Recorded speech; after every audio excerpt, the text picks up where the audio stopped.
Officers Hale and his team ruled the streets with unchecked power, their badges shields against consequence. Raymond Carter knew their type. Cops who saw black men as easy targets, who used their authority to harass, brutalize, and bury the truth beneath falsified reports and lost evidence. He had watched it happen too many times, seen neighbors pulled over for nothing, friends humiliated on the sidewalk, families torn apart by a system designed to protect its own. But Raymond wasn't just another man to be silenced. He was a former Marine, trained to endure, to fight, to survive. And he wasn't going to wait for the next victim.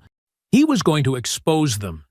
He was going to make sure the world saw the truth. Setting the trap was dangerous, but necessary. A hidden camera, a staged encounter, undeniable proof. He would give them the opportunity to do what they had always done. And when they did, there would be no way to spin it, no way to bury it. This time, justice wouldn't just be demanded, it would be inevitable. Before we go any further, comment where in the world you are watching from and make sure to subscribe. Raymond Carter walked slowly along the cracked sidewalk, his hands tucked into his jacket pockets as a chill breeze swept through the neighborhood. He had called this place home for nearly 15 years, longer than anywhere else in his life. It wasn't perfect.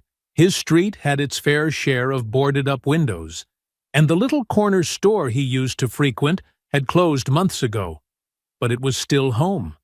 To him, at least. To others, it seemed like a problem to be solved. The signs were subtle at first. Police cruisers started lingering a little too long on certain blocks, slowing down as kids played outside or as an elderly couple sat on their stoop. Then the questions began. What are you doing here? Where are you headed? Questions asked in sharp, clipped tones, as if just existing in this space was a crime. Raymond had brushed off the first few incidents. He was a former Marine. He'd been through worse. But it didn't stop. It only grew worse. A few months ago, they'd pulled over his neighbor, an older man who ran a small cleaning business. They called it a routine stop, but everyone knew what it was. A black man in a van full of cleaning supplies must have looked suspicious. The man's granddaughter had filmed the whole thing from her phone. It circulated online for a while, people were outraged, but then the attention died down. Nothing changed. That was what finally got under Raymond's skin. The helpless feeling of watching his neighbors, his friends, his community endure the same harassment day after day, with no real recourse. He'd been trained to defend people, to protect the vulnerable. And here he was, just letting it happen. He first heard about Lisa Tanner from a friend who had once tipped her off about a predatory landlord in another part of the city. She's one of the good ones, his friend had said. Doesn't twist your words. Doesn't stop until she finds the truth. Raymond had been skeptical. Reporters weren't exactly on his list of trusted people, especially the ones who swooped into neighborhoods like his, hunting for stories. But when Lisa contacted him, she didn't sound like someone hunting for a scoop. She sounded curious, serious. She showed up at the community center where Raymond was fixing a leaky pipe.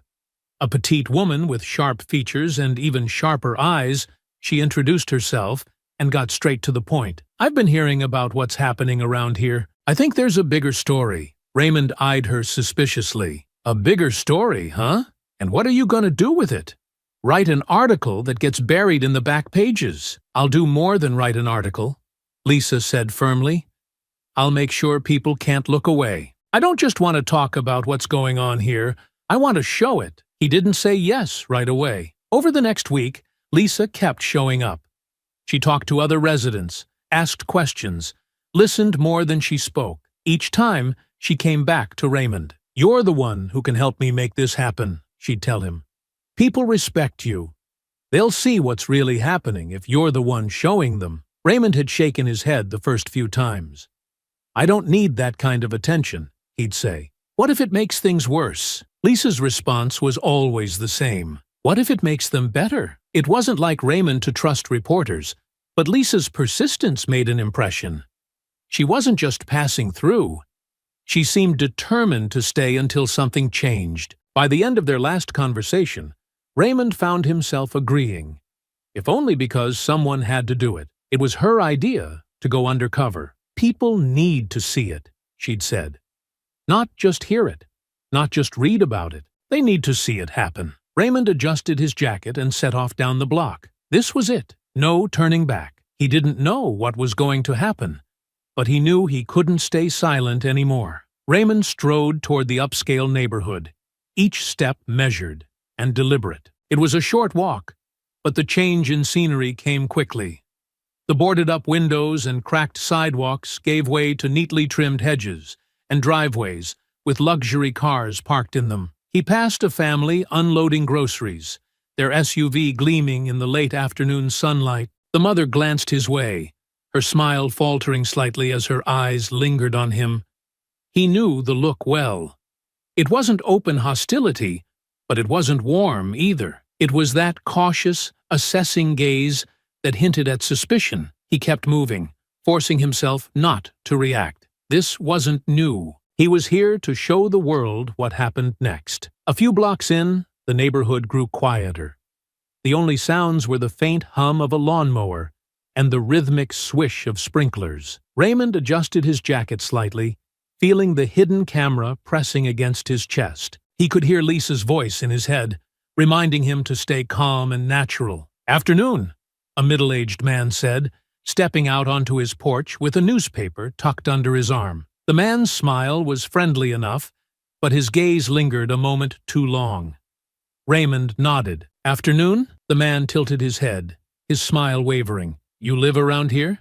he asked, trying to keep his tone casual, but not quite succeeding. "No," Raymond said simply, "just walking through." The man's smile disappeared completely, replaced by a tight, polite nod. "Enjoy your walk," he said, his tone cooler now. Raymond kept moving, his footsteps deliberate but relaxed. Inside, though, his thoughts churned. He didn't have to look back to know the man on the porch was still watching him. Further down the block, a police cruiser idled at a stop sign. Raymond's stomach tightened as he passed, but he made himself look straight ahead. The officers inside didn't move at first, but the longer he stayed on the same street, the more obvious it became. They were watching him, too. At the next corner, the cruiser slowly rolled forward. It wasn't fast enough to catch up, but it wasn't idle anymore. Raymond's mind churned. Was this it? Was it starting already? When he reached the next block, he noticed a second cruiser parked on the side of the road. Two officers leaned against it, talking casually. But their eyes followed him as he approached. One of them said something to the other, and both began to move toward him. Raymond's pulse quickened. He glanced around. Nothing but quiet homes and manicured lawns. He focused on his breathing, just as he'd learned in the Marines. "Stay calm. Stay steady." "Excuse me, sir," one of the officers called out. "Can we have a word?" Raymond stopped, standing tall. "Sure," he said. "What can I do for you?" The officer, a broad man with a square jaw, stepped closer. "We got a call about someone matching your description. Said you were acting suspicious." Raymond raised an eyebrow. "Suspicious? How?" The officer crossed his arms. "Just wandering around." "Not from around here, are you?" "I'm just taking a walk," Raymond replied evenly. The second officer, taller and thinner, joined the conversation. "Well, we're going to need some ID. Just routine." Raymond hesitated. "Am I being detained?" "Not yet," the first officer said, a smirk tugging at his lips. Raymond kept his voice steady. "If I'm not being detained, I'd like to be on my way." The officers exchanged a glance. The first one's smile vanished. "Not so fast. We have some questions." Raymond clenched his jaw. This was the moment he'd prepared for. The moment Lisa had warned him about. The moment that would be caught on camera. "You don't see many guys like you around here," the taller officer said, his eyes narrowing. "Big guy like you walking through a neighborhood like this stands out, don't you think?" Raymond's voice was calm but firm. "I'm just walking." The shorter officer stepped closer, his smirk returning. "Walking? You mean waddling? Maybe you're just out for a stroll, but most people don't call that exercise." The officers chuckled, the taller one shaking his head. "You sure you're not just out here casing the place? Big guy like you must be looking for an easy target, right?" Raymond's jaw tightened, but he didn't move. "I'm just walking," he repeated. "Well," the shorter officer said, his smirk now a sneer, "maybe you should walk a little faster before things get complicated." Raymond didn't flinch. He didn't let his anger show. He knew the camera was rolling, knew Lisa would be watching this later. "I'm not doing anything wrong," he said. The taller officer took another step closer, now towering over him. "No, you're not," he said slowly, "but you sure don't look like you belong here." "Looks can be deceiving," Raymond said. His voice was still calm, but there was an edge to it now. "And I'm not moving." The officers stared at him for a long moment, the tension heavy in the air. The tension crackled like static electricity. The officers stood closer than necessary, their body language shifting from casual curiosity to subtle aggression. Raymond had seen this kind of posturing before. Chest puffed out, arms crossed, the barely restrained urge to assert dominance. He stayed still, his feet planted firmly on the sidewalk, his hands at his sides. Calm, controlled. He knew the camera was catching all of it. "So, you're refusing to cooperate?" the shorter officer said, his smirk curling into something more menacing. "I never said that," Raymond replied. His voice was steady, even measured. "I told you, I'm just out for a walk." The taller officer raised an eyebrow, his tone dripping with sarcasm. "Just out for a walk, huh? Dressed like that?" "Dressed like what?" Raymond asked. "What's wrong with what I'm wearing?" "Nothing," the shorter officer said, his grin reappearing. "Just looks a little out of place, like you're not from around here." "I already told you," Raymond said, holding his ground. "I'm just walking through." "Well, maybe you should walk yourself back where you came from," the taller officer snapped. "You think these people want to see you standing around here?" Raymond didn't flinch. "I have every right to be here," he said calmly. "I'm not breaking any laws." "Your attitude is what's suspicious," the shorter officer shot back. "Guy like you, big and heavy, just wandering through, looking at these houses like they're free for the taking?" Raymond's jaw tightened. He'd had enough. "I haven't done anything wrong," he said firmly. "You stopped me. I'm just walking," the taller officer sneered. "Listen, buddy, I don't know what you think you're doing here, but I don't trust it. You don't look like you belong in this neighborhood. And you sure as hell don't act like you do." "What's that supposed to mean?" Raymond asked, his voice still calm, though his patience was wearing thin. "It means," the shorter officer said, stepping closer, "that maybe we need to have a little chat down at the station. You know, just to be sure." "That sounds an awful lot like you're detaining me," Raymond said, meeting the officer's eyes. "And if that's the case, I'd like to know what law I've broken." "You've got a smart mouth," the taller officer muttered. He leaned in closer, his eyes narrowing. "Maybe you're not breaking any laws, but you're pissing me off, and that's enough to make you a problem." Raymond kept his expression neutral. "Last I checked, that's not a crime." The shorter officer laughed, though it sounded forced. "You think you're clever, don't you?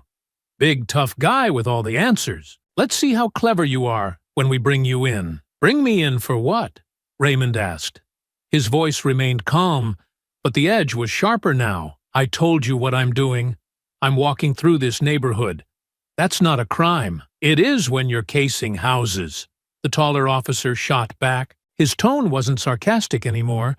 It was firm, deliberate, and dangerous. "Casing houses?" Raymond asked, a slight rise in his voice. "That's ridiculous.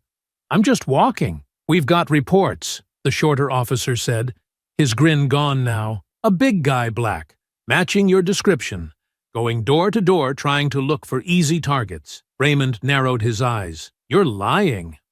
You never got a call." The taller officer stepped forward, his hand resting on his belt. "Are you calling us liars, sir?" "I'm calling it what it is," Raymond replied. "An excuse." "Excuses don't land people in cuffs," the shorter officer said. "But keep this up, and we'll see if we need to get you down to the station for some questioning." Raymond's pulse quickened, but he held his ground. "I've done nothing wrong. I'm not casing houses. I'm not robbing anyone, and you know that." "Is that so?" the taller officer said, a sneer curling at the edge of his mouth.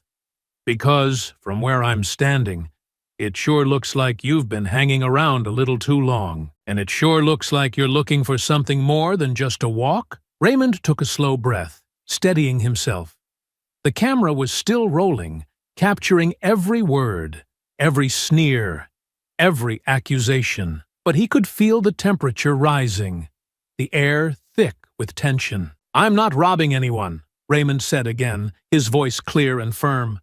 "And if you're going to accuse me of that, you'd better be ready to back it up with more than just your assumptions." The officers exchanged a glance. Their confidence didn't falter, but the lines in their faces hardened. Their postures stiffened. They weren't letting him go. The officers' expressions darkened, the sneers turning into something colder. Raymond could feel the weight of their stares, the way they stood too close, their hands inching toward their belts. He didn't move. He couldn't afford to.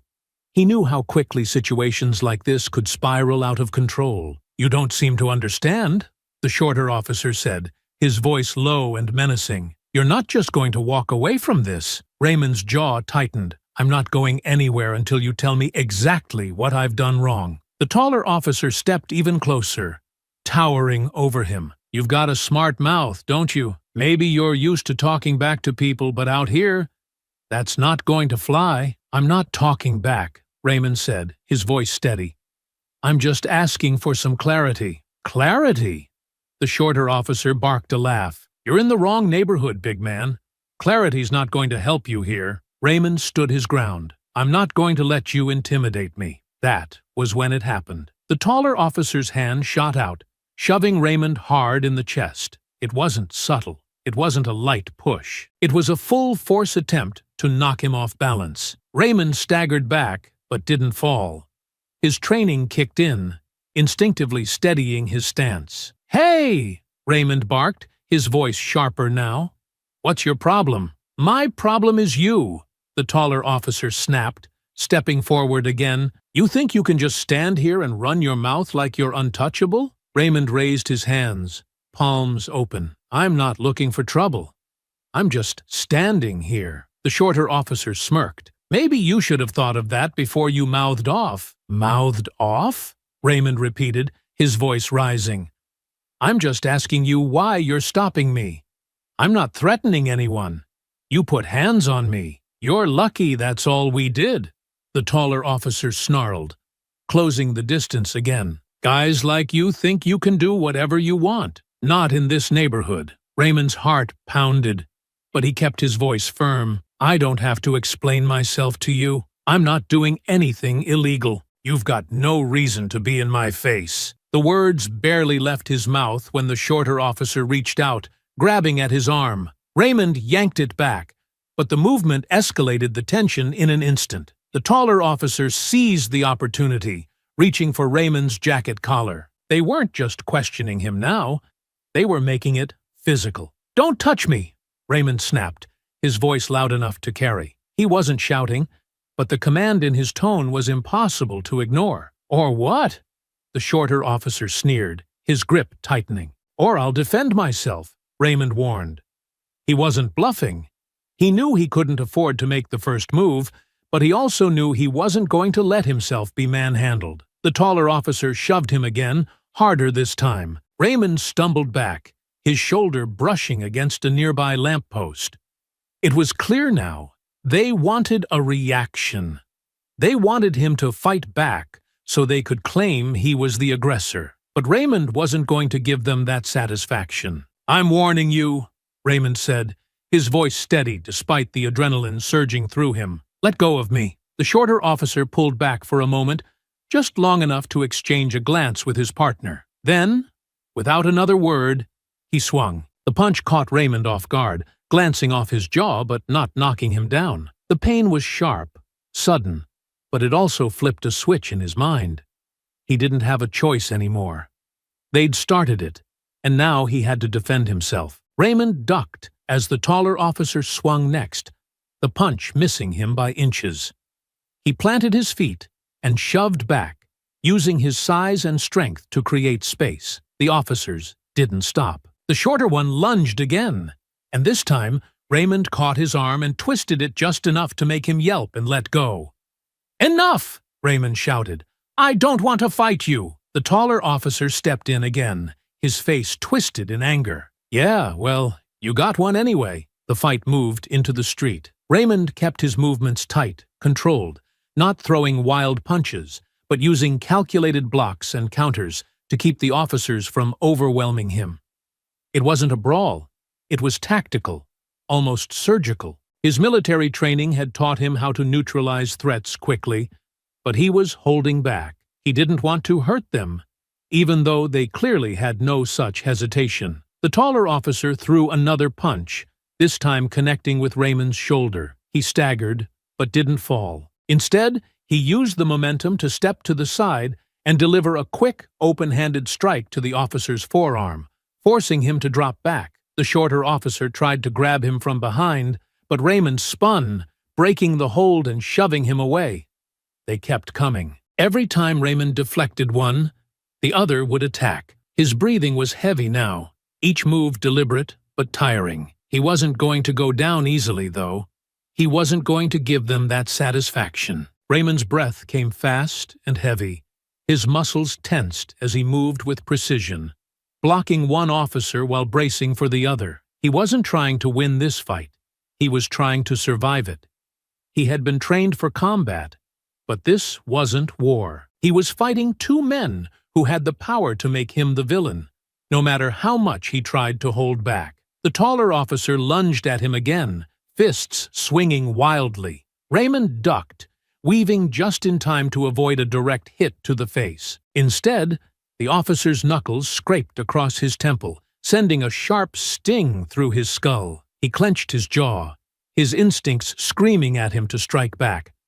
"Stop this!" Raymond bellowed, stepping back, hands raised in a defensive posture. "I don't want to fight!" The shorter officer spat at the ground, his chest heaving. "You don't get to decide that, fat boy." Raymond's blood ran hot, but he swallowed the insult, forcing himself to stay composed. He backed up another step, trying to put more distance between them. If he could just keep them from closing in. Maybe. The taller officer didn't give him a chance to finish the thought. He rushed forward again, this time slamming his shoulder into Raymond's chest, knocking him backward onto the pavement. Pain exploded through Raymond's back as he hit the ground hard, the rough asphalt scraping against his skin beneath his clothes. Before he could get up, a boot came down on his arm, pinning him. "Got you now, big guy," the shorter officer sneered, pressing his weight onto Raymond's forearm. Raymond gritted his teeth, feeling the strain in his arm as the pressure increased. The taller officer crouched down, his face inches from Raymond's. "You think you're tough, huh?" he hissed. "Think you can just walk through here like you belong?" Raymond tried to yank his arm free, but the officer twisted his foot, grinding it into his muscle. He bit back a groan, refusing to give them the satisfaction of hearing him in pain. "I didn't do anything," he forced out. The shorter officer crouched, his smirk widening. "You did enough, fat boy. You should have known better." He punctuated the words with a hard punch to Raymond's gut. A deep pain shot through his stomach, forcing the breath from his lungs. He coughed, gasping for air, his body involuntarily curling inward. The taller officer laughed. "Not so tough now, are you?" Raymond clenched his fists. His vision swam for a moment, but his mind was clear. If he didn't do something, they weren't going to stop. He exhaled sharply and moved. Using his core strength, he twisted his body, jerking his trapped arm free just as the officer's balance wavered. The sudden motion sent the shorter officer stumbling to the side, just enough for Raymond to push himself halfway up. The taller officer grabbed for him, but this time, Raymond didn't just block, he struck.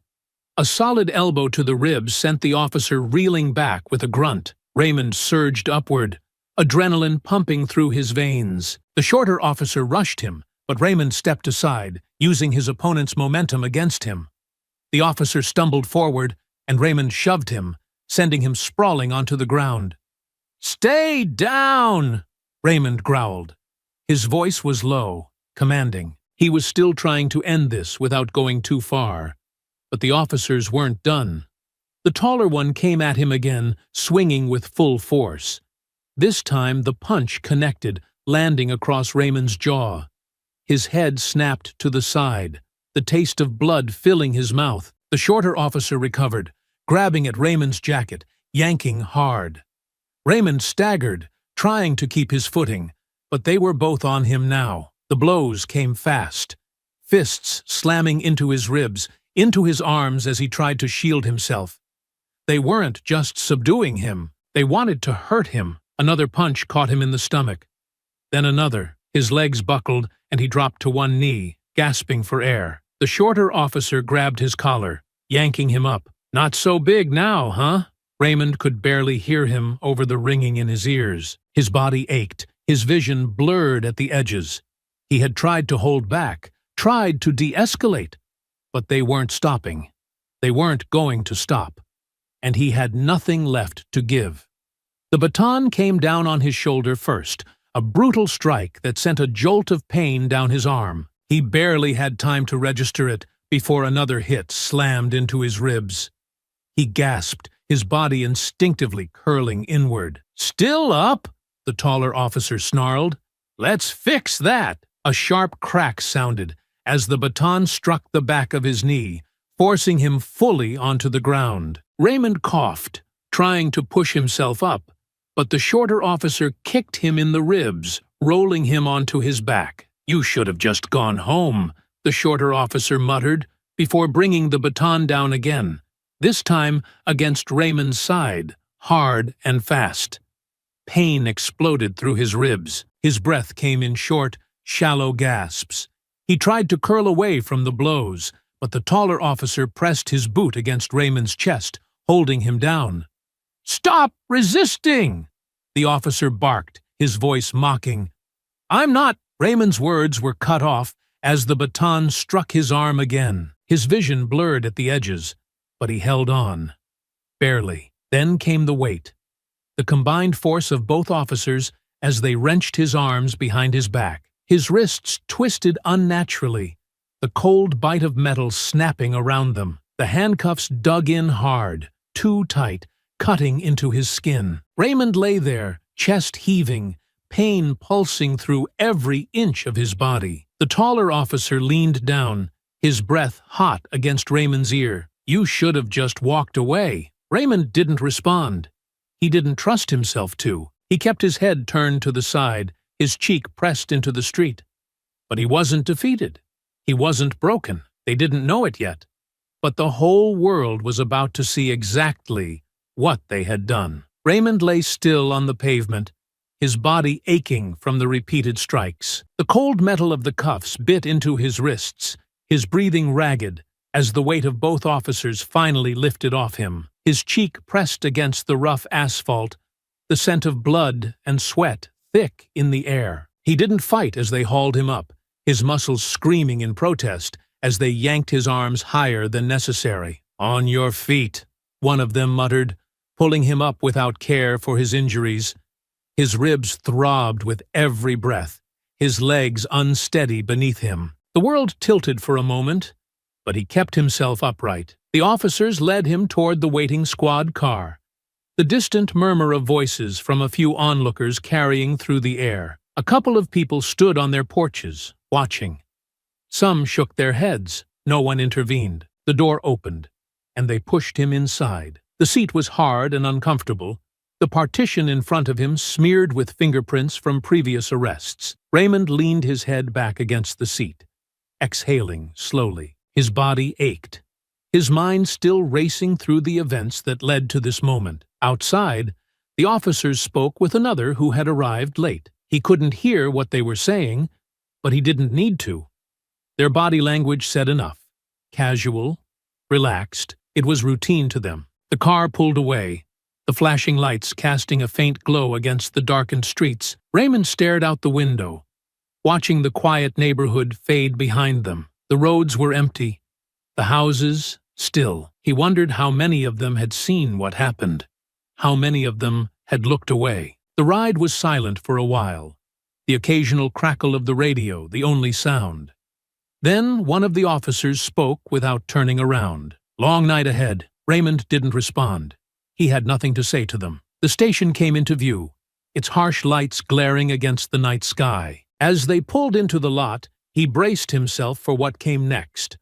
The doors opened, and they pulled him out. The ground felt unsteady beneath his feet, or maybe it was just the exhaustion setting in. Inside, the station was cold and sterile, the scent of stale coffee and disinfectant lingering in the air. "Charges?" the officer at the desk asked without looking up. "Trespassing, resisting, assaulting an officer." Raymond's jaw tightened. "That's not true." The officer at the desk barely glanced at him. "Take it up later." They led him to a holding cell, the metal bars clanging shut behind him. The space was small, the bench against the wall the only place to sit. Raymond exhaled, lowering himself onto the bench with a slow breath. His ribs ached with every movement, the dull pulse of pain settling into his muscles. He rolled his shoulders, testing the strain. Across town, Lisa Tanner's phone buzzed against her desk. She barely had time to register the number before answering, her pulse quickening at the urgency in the voice on the other end. "They arrested him." Lisa sat up straight. "What?" "Raymond. They've got him in holding." She gripped the phone tighter, already reaching for her bag. "Tell me you got footage." "More than enough." Lisa was out the door before they finished speaking. Back in the cell, Raymond didn't know how long they planned to keep him here. He didn't know what they would try next. But he did know one thing. Lisa had the footage. And once it got out, this wasn't going to end the way they thought it would. The cold from the concrete bench seeped through Raymond's clothes as he sat with his back against the cell wall, his hands resting loosely in his lap. His fingers tingled from the tight cuffs they had only just removed, the skin around his wrists raw. The dull pulse of pain throbbed in his ribs, his body stiff from the beating. Every inhale sent a sharp sting through his side, and he knew at least one of the strikes had bruised something deep. He rolled his shoulders and let his head tilt back against the wall, staring up at the ceiling. The fluorescent lights hummed softly, a sound that blended with the occasional murmur of voices beyond the bars. The station wasn't loud, but it wasn't quiet either. Officers moved in and out of the main room, some laughing at private jokes, others speaking in low, professional tones. The normalcy of it all made Raymond's stomach twist. To them, this was nothing. Just another night, another arrest, another black man in a cell. He exhaled slowly, shaking his head. His whole body ached. But the worst of it wasn't physical. It was the anger creeping into his chest, the frustration sitting heavy in his gut. This wasn't how it was supposed to go. He knew getting stopped was a possibility. Hell, that was the whole point. But the way it escalated so fast, the way they went straight to violence, left his hands curling into fists. They were waiting for it, he muttered under his breath, his voice hoarse. They didn't need a reason. His fingers flexed, trying to shake the stiffness. He needed to calm down. He needed to focus. He knew better than to let his emotions take over, especially now. One of the officers walked past the holding cell, barely glancing at him before dropping a file onto the desk at the front. Raymond leaned forward, resting his elbows on his knees. "How long you planning on keeping me in here?" he asked, his voice even but firm. The officer barely acknowledged him, flipping through the paperwork. "Until we process everything." Raymond huffed out a laugh, shaking his head. "Process what? You didn't find anything on me. I didn't break any laws. You just needed an excuse." The officer finally looked up, his expression unreadable. "You can talk all you want. Doesn't change the fact that you're sitting in that cell." Raymond clenched his jaw, inhaling slowly through his nose. "I want my phone call." "You'll get it." "When?" The officer smirked faintly. "Whenever we get to it." Raymond leaned back, pressing his lips together. He knew the game. They wanted him frustrated, wanted him to lash out so they could add more charges, extend the hold, keep him locked up just long enough for things to quiet down. But that wasn't going to happen. Lisa had the footage. The thought settled in his chest, steadying him. He had done his part. The rest was in motion now. Lisa sat at her desk, her fingers hovering over the keyboard, her pulse hammering in her ears. The room was dim, the only light coming from the glow of her laptop screen. The video was playing. She had seen a lot in her years as a journalist. Protests turned violent, leaked body cam footage, grainy cell phone videos of injustice unfolding in real time. But this was different. This was clear. This was undeniable. She leaned forward, her hands gripping the edges of her desk, as she watched the officers surround Raymond. Their postures tense before the first push, the sneers, the shoves, the way they circled him, then the first baton strike. She flinched when it hit, her fingers tightening. Even though she had known what happened, watching it unfold in crisp, high-quality footage made it feel heavier, more real. Raymond hadn't provoked them. He hadn't fought back. They had gone after him because they could. Lisa's stomach turned when the final strike sent him to the pavement. The moment the weight of both officers pressed down on him, the moment he stopped struggling, knowing there was no point, she felt something burn in her chest. Anger, frustration, disbelief that this kept happening, over and over again. Her phone sat next to her, but she couldn't bring herself to reach for it. Not yet. She pressed play again, forcing herself to watch it from the beginning. She needed to be sure. The footage wasn't shaky. The sound was crisp. The words the officers used, the things they said, it was all there. No ambiguity. No gray areas. Lisa swallowed hard, exhaling through her nose. She reached for her phone, dialing a number with steady hands. It rang once, twice.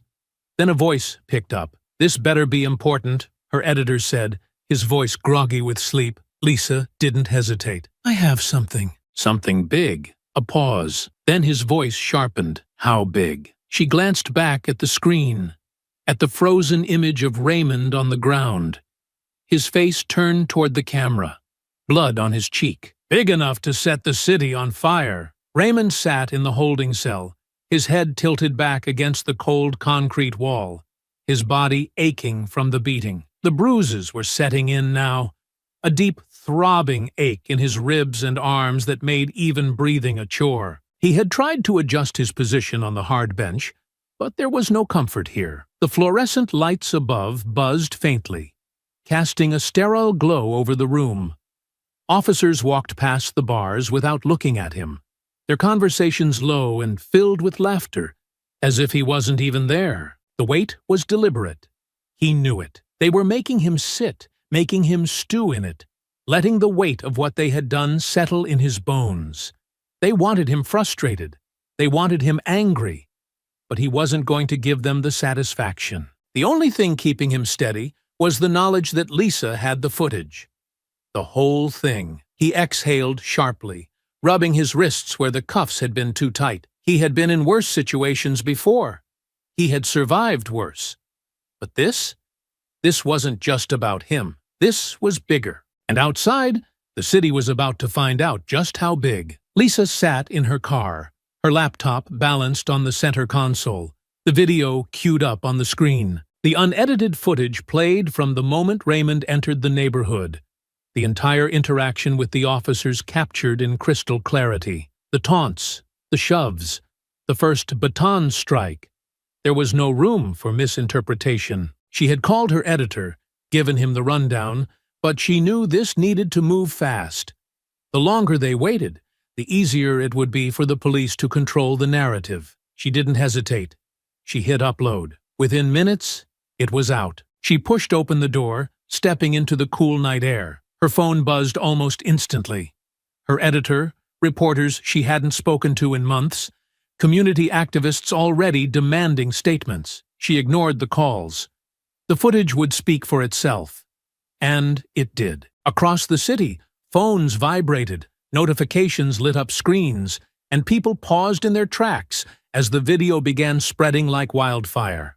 Social media exploded with outrage. The footage reposted across every platform, dissected frame by frame. The hashtag, Justice for Raymond, started trending within the hour. In Raymond's neighborhood, the reaction was immediate. Inside the corner store, a small crowd had gathered, the video playing on a customer's phone, heads clustered around the screen. The shop owner, Mr. Daniels, shook his head, his jaw tight as he watched Raymond take the first hit. "That man served this country," he muttered, "and look at how they treat him." A younger man beside him, maybe in his early 20s, scoffed. "Man, this is what happens when you go looking for trouble. He should have never been over there." An older woman standing behind them crossed her arms. "He wasn't looking for trouble.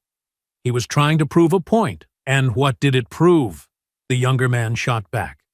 "That they're gonna do what they always do, that they can beat us down, lock us up, and nothing changes. It proves," Mr. Daniels said, his voice low and firm, "that now the whole damn world can see it." Elsewhere, outside a local diner, two men leaned against the wall, one scrolling through his phone while the other paced. "They didn't even hesitate," the first man said, shaking his head. "They were waiting for an excuse." The second man exhaled, rubbing a hand down his face. "Yeah, and now we gotta figure out what we're gonna do about it. This is bigger than just one arrest," the first man muttered. "This is about all of us." The church doors down the street had been left open, the video playing on a projector inside. A group of community members sat in silence, watching Raymond's last words before the first baton came down. Reverend Harris, a man in his 60s with graying hair and sharp eyes, turned to the crowd. "We cannot let this be just another story," he said, his voice steady. "We cannot let this be forgotten." Some nodded, others murmured their agreement. Outside, a mother sat in her parked car, her hands gripping the steering wheel as the video looped on her phone screen. Her teenage son sat beside her, watching in silence. "This is why I tell you to be careful," she said, finally. The boy swallowed hard but didn't look away. Inside the police station, the shift in atmosphere was palpable. Officers who had been laughing minutes ago now whispered among themselves, checking their phones, glancing toward the holding cells. The station chief stormed out of his office, a phone pressed to his ear, his voice sharp. "How the hell did this get out so fast?" The officer at the desk shifted uncomfortably. "I don't know, sir, but it's everywhere," the chief swore under his breath. "Where's Carter?" "Still in holding." "Get him processed. Now!" Raymond sat up straighter when he saw the movement outside his cell. The energy in the station had changed. Something had shifted. The officer who had ignored him earlier now looked uneasy as he approached the bars. "Looks like you're getting your phone call." Raymond didn't move right away. He let the moment sit, watching the officer's expression shift. Then, slowly, he stood. Lisa had done her job. Now it was time for the rest of the world to do theirs. Raymond sat at the metal table in the dimly lit processing room, a landline phone pressed against his ear. His ribs ached every time he inhaled, and his knuckles were still stiff from being cuffed too tightly. The air smelled like coffee and ink, the usual stench of a station where too many people had been processed before him. Lisa's voice came through the line, steady but urgent. "They just let you make this call?" she asked. Raymond exhaled. "Only because they don't have a choice anymore. They know what's happening," Lisa said. "The video's everywhere and the pressure is mounting, but they're already trying to spin it." Raymond rubbed his temple, wincing at the lingering pain from the officer's baton. "Let me guess. Big black guy attacks officers. They had to defend themselves." "Exactly," Lisa confirmed. "But it's not holding. Too many people saw what really happened." She hesitated. "And there's more. Someone else was recording." Raymond sat up straighter. "Who?" "A kid. High schooler. He was down the street when it happened. Caught the whole thing from another angle. His footage is even worse for them. It shows the first officer checking if his body cam was off before they started hitting you." Raymond clenched his jaw. "That's a game changer." "It is," Lisa agreed, but there was hesitation in her voice. "What's the problem?" Raymond asked. "He's scared," Lisa admitted. "Won't give me his name. Says he doesn't want to get involved, doesn't trust the police to leave him alone if they find out he filmed it." Raymond leaned back in his chair, the chain on his cuffs rattling slightly. He understood the fear. A kid with footage like that? He had every reason to be afraid of the retaliation. "We need to protect him," Raymond said. "He can't do this alone. I told him we can blur his face, keep his identity out of it. But he's still hesitant," Lisa said. "I need you to talk to him." Raymond exhaled through his nose. "Give me his number." "I don't have it," Lisa admitted. "But he agreed to meet with me. Said if I brought you into the conversation, he might reconsider." Raymond nodded. "Then let's set it up." Lisa hesitated. "Raymond, they're trying to turn this into a circus. Some media outlets are already calling you a repeat offender, even though you've never been arrested before." "Doesn't surprise me," he said. "They'll do anything to make me the bad guy. They've got officers saying you resisted arrest," Lisa added. "That you were aggressive." Raymond let out a bitter chuckle. "The footage proves otherwise." "Yeah," Lisa said, her voice tight. "But they're going to keep throwing everything they can at you." Raymond's fingers tapped against the table, his mind already working through the situation. "Then we keep pushing. We get that kid's footage out there. The more proof we have, the harder it is for them to rewrite the truth." Lisa was quiet for a moment. Then she said, "All right, I'll set up the meeting. Just hold tight. This isn't over yet." Raymond smirked, despite the pain in his ribs. "It's just getting started." As he hung up the phone, he glanced at the officers lingering near the door. They weren't smiling anymore. Lisa's report was gaining traction. The footage was going viral. And now they had even more evidence coming. The truth was out, and the fight wasn't over. Raymond sat in the holding cell, his back against the cold cinder-block wall, his wrists resting on his knees. The air in the station felt different now. Officers moved with less certainty, some avoiding his gaze altogether, others sneaking quick glances at him like he was a loose thread in the fabric of their power, something they didn't quite know how to handle. The video was out, and they knew it, but they weren't backing down. His conversation with Lisa echoed in his head. A kid had footage that could change everything, but he was scared to come forward. And now, the police were scrambling. Not just to protect themselves, but to control the narrative. Footsteps echoed down the hall, and Raymond looked up as a uniformed officer approached. His expression was unreadable, but his posture was tense. "Carter," he said, unlocking the cell door. Raymond pushed himself up, his ribs stiff from the beating. "Am I finally getting my phone call?" The officer's lips pressed together. "Your lawyers are demanding your release." Raymond studied him. "And?" The officer sighed. "The DA isn't budging yet." Raymond clenched his jaw. Of course. He had expected this. The district attorney was feeling the pressure from both sides, civil rights groups demanding justice and the police union closing ranks. "The whole damn country has seen what happened," Raymond said.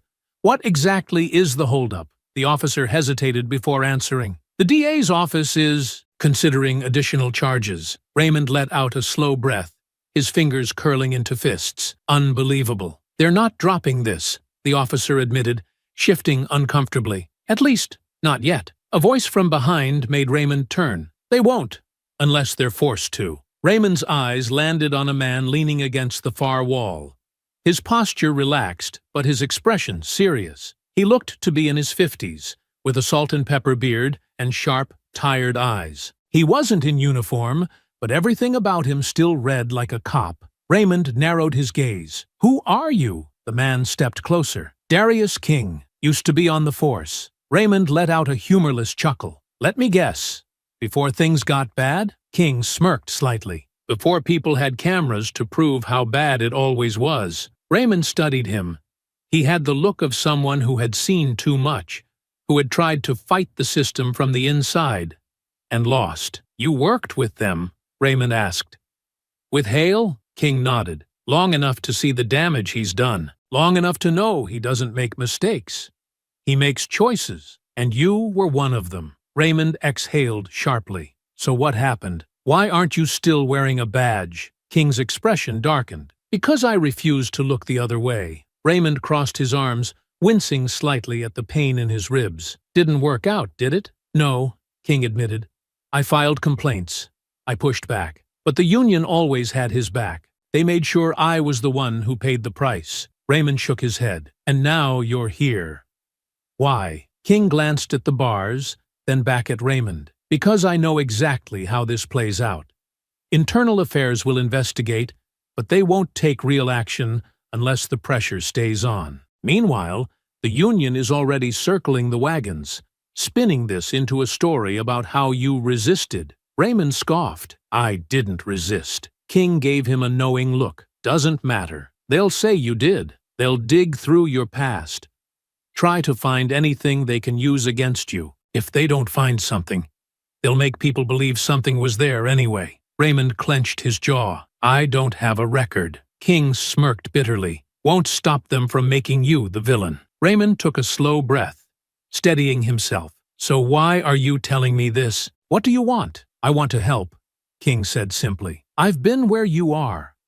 I know how these investigations go. If you want a chance at real justice, you're going to need people who understand the system. Raymond studied him for a long moment before nodding. All right, let's talk. King nodded back. Good, because if we don't move fast, they're going to bury this before it even starts. Raymond glanced at the officers lingering near the desk. They weren't laughing anymore. They were waiting, watching, hoping this would blow over. Raymond sat on the edge of the hard cot in his cell, his elbows resting on his knees, his fingers intertwined. The minutes stretched into hours, and the weight of everything settled onto his shoulders. He had known this fight wouldn't be easy, but he hadn't expected it to feel this personal, this suffocating. His phone was gone, but he knew exactly what was happening outside. He was the story now. Not the officers, not the system, not the brutality caught on camera. Him. The smear campaign had started fast. The police union had gone on the offensive, spinning the narrative into something else entirely. Raymond Carter, aggressive ex-Marine with a history of confrontations. The full story. What the video doesn't show. Did Raymond Carter provoke the officers? They were doing what they always did, controlling the narrative, shifting the focus, making people question what their own eyes had seen. The headlines were relentless, twisting facts, digging for anything in his past they could use against him. And worse, they were going after his family. He exhaled sharply, his chest tight as he thought about his mother. She had called Dana in tears, her voice shaking over the phone. His mother had seen the reports. People had shown up outside her house, journalists knocking on her door, shoving microphones in her face. Some had even gone through their old social media posts, trying to find something, anything, to paint them as troubled, as flawed, as deserving of the treatment Raymond had endured. Dana had handled it the way she always did, head on. But she was exhausted, and Raymond knew it. The door to the cell block buzzed open. Raymond looked up, expecting an officer, but instead he saw his lawyer. A tall, composed black woman in a navy blazer and glasses that gave her the air of someone who had been through too many battles and still had plenty of fight left in her. Nia Caldwell. She had been one of the first lawyers to take his case after Lisa's report went viral. And from the moment she walked in, Raymond knew she was the right person for the job. She sat across from him, pulling out a folder. You doing all right? Raymond let out a dry chuckle. I've been better. Nia nodded. The DA is still stalling. They know they can't hold you forever, but they're waiting to see how the public shifts before they make a move. Raymond's jaw tightened. So they're trying to see if this blows over. Exactly. Raymond sighed. And what's the union saying? Nia's eyes darkened. They're in full defense mode, saying the officers acted appropriately, that you were a threat, that they feared for their lives. Raymond let out a slow breath.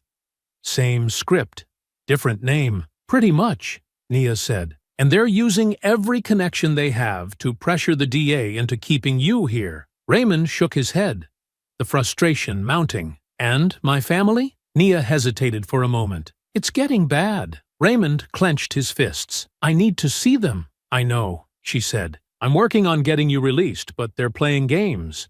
We've got the video, we've got public support, but they're betting they can ride it out until people lose interest. Raymond's stomach twisted. Lisa won't let that happen. Nia gave a small smirk. No, she won't. And she's not the only one keeping the pressure up. She slid a folder across the table. Raymond hesitated before flipping it open. Inside were printed screenshots, messages, names, stories. I started collecting them as soon as the video went viral, Nia explained. People started reaching out. People from your neighborhood. People from across the city, all with their own stories about Hale and officers like him. Raymond scanned the pages. Testimonies from black men who had been harassed for walking in the wrong neighborhood. Parents whose teenage sons had been stopped for no reason. Workers pulled over and searched on their way home. One message stood out. A handwritten letter scanned into the file. I was 15 when it happened to me. Officer Hale stopped me on my way home from school. Said, I matched a description. I was too scared to fight back when he threw me against the car.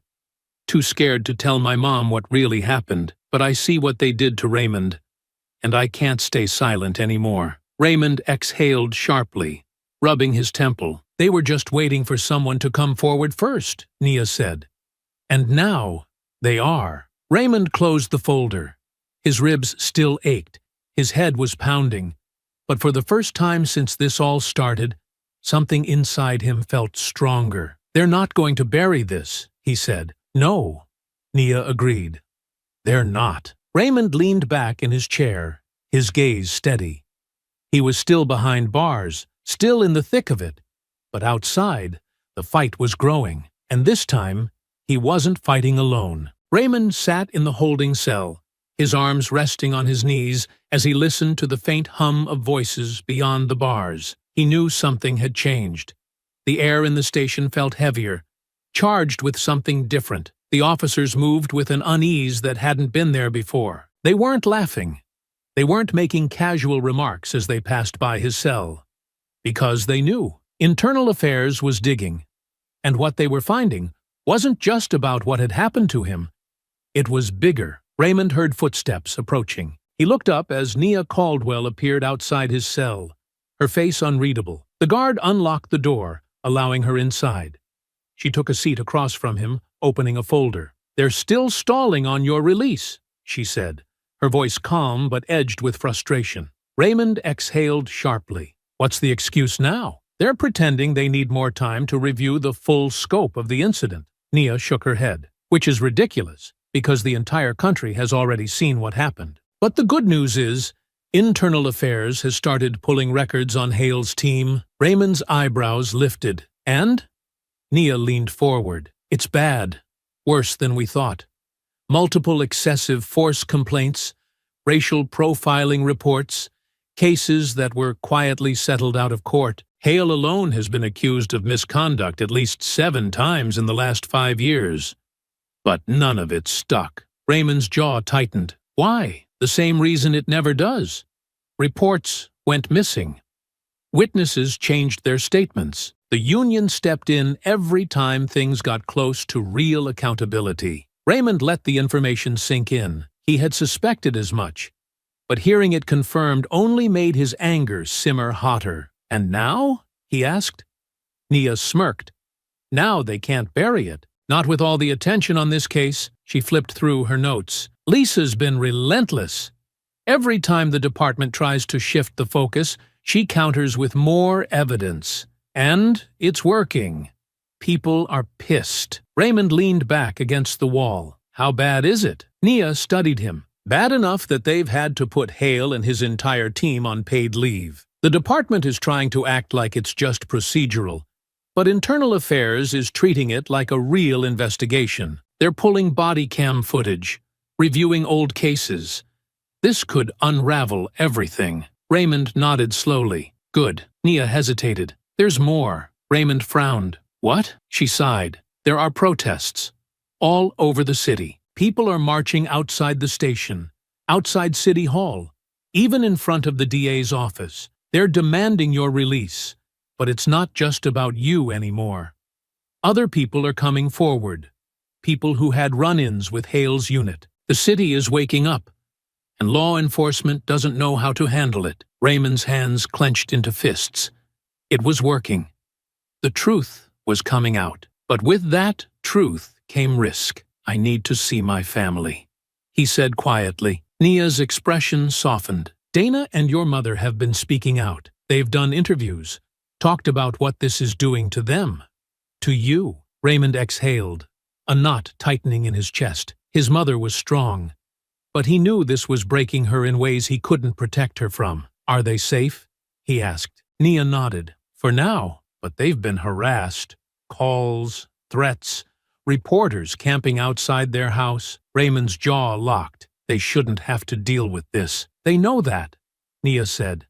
"But they also know you can't fight this alone." Raymond ran a hand down his face. He was exhausted, his body still aching, but he wasn't broken. Not yet. He looked up at Nia. "How do we push harder?" Nia's eyes gleamed. "We keep the heat on. We keep the media focused on the corruption, on the fact that the police still have you in here without charges. The more attention this gets, the more pressure the DA will feel." Raymond nodded. "And internal affairs? They're at a crossroads," Nia said. "They either expose the truth, or they risk being seen as complicit." She smirked. "And they're not about to go down with Hale." Raymond let out a slow breath. "Then let's keep pushing." As Nia stood, the sound of voices outside the station grew louder. Chants, protesters, justice for Raymond. The fight wasn't over. But for the first time, it felt like they had the momentum, and Raymond wasn't going to let it go to waste. Susan Calder had never been the kind of investigator to take the easy way out. A seasoned internal affairs officer with over 15 years in the department, she had built a reputation for being thorough, unshakable, and, much to the frustration of her superiors, not easily controlled. She didn't play politics. She followed the facts. And the facts in front of her were damning. She sat at her desk, her fingers drumming against the thick file in front of her. The pages were filled with reports, witness statements, and internal affairs preliminary findings on Officer Hale and his team. Every single page pointed to a pattern, a system that had allowed officers like Hale to operate unchecked for years. And yet, the pressure from the top was clear. Shut it down. The office door swung open. Assistant Chief Brandon Tate stepped inside, his presence filling the space with quiet authority. He was in his early 50s, a man who had worked his way through the ranks, known for handling department scandals with as little collateral damage as possible. He shut the door behind him and folded his arms. "Calder, we need to talk." Susan didn't look up. "That's what this is, isn't it?" Tate sighed, stepping closer to the desk. "I just got off the phone with the commissioner. The mayor's office is breathing down our necks. The union is already calling this an overreach." Susan finally met his gaze, her expression unreadable. "An overreach?" She tapped the file. "We have multiple excessive force complaints tied to Hale's unit. Reports that were ignored, covered up, or mysteriously lost. This investigation is barely scratching the surface." Tate leaned on the desk, his voice lowering. "You think I don't know that? Then why are we even having this conversation?" "Because this is bigger than just one unit," Tate said, his tone sharp. "If we push too hard, we expose the entire department to lawsuits, scrutiny, and public distrust we might never recover from." Susan's jaw tightened. "Public trust is already gone, sir. You've seen what's happening outside. The protests aren't just about Raymond Carter anymore. People are coming forward with stories of harassment, racial profiling, and excessive force. If we try to sweep this under the rug, we only prove them right." Tate exhaled, pinching the bridge of his nose. "You think I don't see that? But this isn't just about justice, Calder. It's about politics. If this case goes too deep, it doesn't stop with Hale. It goes all the way up. And then, where does that leave us?" Susan narrowed her eyes. "Maybe it leaves us where we should have been all along. Actually holding people accountable." Tate's gaze hardened. "You don't understand how this works." "No," Susan said, standing up, her voice unwavering. "I understand exactly how it works.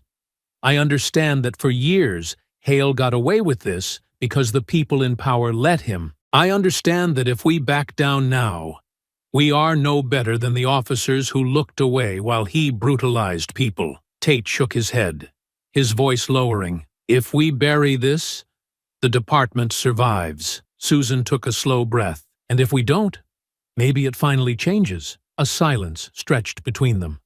Tate's jaw tightened. "You're not backing down, are you?" "No," she said simply. "I'm not." Tate let out a long exhale, then straightened. "Fine. but you better be damn sure you can finish this fight. Because once it's out of the department's hands, there's no coming back." Susan watched him leave, her heart pounding. She already knew there was no coming back. This case was going to shake the entire system, and she was ready. Lisa sat across from Darius King and Nia Caldwell in the back of a small cafe, her laptop open in front of her. The screen glowed with headlines, social media feeds, and breaking news segments that were covering the case. The protests had grown larger. The pressure on the department was mounting. But with that pressure came resistance. "They're pushing back harder," Lisa said, scrolling through an article. More media outlets are running hit pieces on Raymond, calling him reckless and combative. They're framing the protests as unrest instead of what they really are, people demanding justice. King leaned back in his chair, rubbing a hand down his face. "It's what they do. If they can't make him disappear, they'll make him the villain." Nia was flipping through documents, her expression unreadable. The DA is still dragging their feet. Even with the protests, even with internal affairs starting to crack open old cases, they're hoping to wait it out. They think if they stall long enough, public outrage will shift to something else. Lisa sighed, closing her laptop. "So what do we do?" King smirked slightly. "We don't give them time to breathe." Lisa leaned forward, intrigued. "What are you thinking?" King folded his arms. "We have stories. Not just Raymond's. Other people are coming forward, right? Let's put them out there. Not in some polished press conference, not in some carefully worded news segment. We take their words directly to the people. Video interviews, live streams. Let them tell their own experiences." Lisa's eyes widened slightly. "You want to bypass traditional media?" King nodded. "The mainstream outlets are playing both sides, afraid to call this what it really is. But the internet? Social media? That's where we win." Lisa exchanged a glance with Nia, who gave a slow nod. "It's risky," the lawyer admitted, "but it's the best way to keep the momentum." Lisa tapped her fingers against the table, already forming a plan. "All right. I can start reaching out to the people who sent us messages. We'll record their stories. Make sure they're protected." Nia set her folder down. "Meanwhile, I'll ramp up legal pressure. I have contacts in civil rights groups, advocacy organizations. If the DA won't move, we'll force their hand." King cracked his knuckles. "And I'll handle the street side. I know officers who left because of Hale. They might not want to talk publicly, but they'll talk to me. If I can get them on record." Lisa nodded. "That would be huge." A weight settled between them. This was the moment, the tipping point. If they didn't act now, if they didn't push harder, the system would bury the case like it had so many before it. Lisa took a deep breath. Then, "Let's make our move." The night air was thick with tension as Lisa set up her camera in the dimly lit office space she had rented for the interviews. The walls were bare, the furniture minimal. Just a few chairs, a desk, and a tripod with her camera set up against the plain backdrop. It wasn't polished, but that didn't matter. What mattered was the stories they were about to capture. She glanced at the time on her phone. The first speaker would be arriving any minute. Darius King stood near the window, his arms crossed, scanning the street below. His face was set in a deep frown. "They know what we're doing," he muttered. "I got word from some guys still in the department. Officers are warning people to stay quiet." Lisa tightened the camera's focus, adjusting the frame. "How bad is it?" King let out a low chuckle, shaking his head. "Bad enough that they're trying to intimidate people before they even say a word. But you know what that tells me?" He turned to look at her. "It tells me they're scared." Lisa met his gaze. "Good. They should be." The door to the office opened, and Lisa turned, straightening up as a woman entered. She was in her mid-40s, dressed conservatively in a gray sweater and slacks, her posture stiff with nerves. Her fingers gripped the strap of her purse so tightly her knuckles were white. Lisa stepped forward, offering a gentle smile. "Angela Brooks." The woman nodded. "Yes, I almost didn't come." King stepped forward, his voice steady but reassuring. "We understand. You don't have to do this if you're not ready." Angela took a deep breath, standing in place for a long moment before finally shaking her head. "No, I need to. My son. He was lucky. We got him out before they could ruin his life. But how many others didn't? Lisa gestured toward the chair in front of the camera. Take your time. Just tell your story. Angela hesitated before slowly lowering herself into the chair. She exhaled shakily, clasping her hands together in her lap. The camera light blinked red, recording. She looked into the lens. My son was 17 when they arrested him. They said he fit the description of a robbery suspect. She swallowed hard, blinking rapidly before continuing. He was coming home from a friend's house, just walking. But they threw him against the hood of a police car, searched his pockets, called him a thug. Her voice wavered, but she kept going. They put him in the system. It took us months to clear his name. He still has nightmares about that night. Lisa sat behind the camera, nodding silently, not rushing her. Angela's fingers twisted together in her lap. I tried to file a complaint. They shut me down. Said if I kept pushing, they'd find something on him. She let out a bitter laugh. He was a kid, a straight A student, and they wanted to ruin him. King exhaled, shaking his head. He had seen this too many times. Angela's eyes burned with restrained anger. Hale and his team. They do this because they know no one will stop them. Lisa glanced at King, and they exchanged a silent understanding. This was bigger than Raymond. It always had been. By the time Angela finished, Lisa's phone was buzzing non-stop. Messages from people who had seen the video and wanted to tell their stories too. Others asking how they could help.